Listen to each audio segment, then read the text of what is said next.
इंशाअल्लाह ताला हैदराबाद से और लाहौर तक का सफ़र बिज़नेस पाकिस्तान बिज़नेस एक्सप्रेस के अंदर सफ़र कर रहे हैं और हम आपको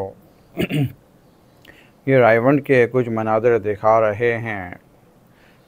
मेरी मुस्तकिल कोशिश मेरे कैमरामैन की कि वो आपको तमाम व्यूज़ दिखाता रहे और अल्हम्दुलिल्लाह कराची से लाहौर तक हमने आपको मुख्तलिफ़ डिफरेंट व्यूज़ दिखाते रहे और इंशाअल्लाह आगे भी दिखाते रहेंगे। तो ये देखें रायवंड के मनाज़िर हैं। रायवंड पहुंचने के बाद इंशाअल्लाह ताला आपसे कुछ देर के बाद हम लाहौर में मौजूद होंगे। वहाँ पे आपको लाहौर के मनाज़िर भी दिखाएंगे और ये रायवंड से देखें होते हुए हम जा रहे हैं लाहौर। यह ट्रेन के अंदरूनी मनाज़िर।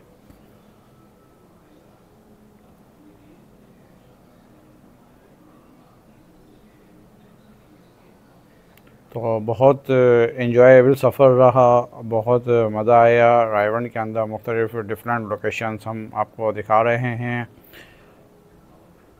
और मज़े कर रहे हैं, फुल एंजॉयमेंट के साथ हैं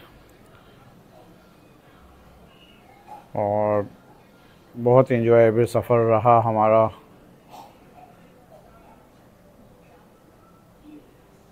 तो आप देखते रहें हमारे चैनल।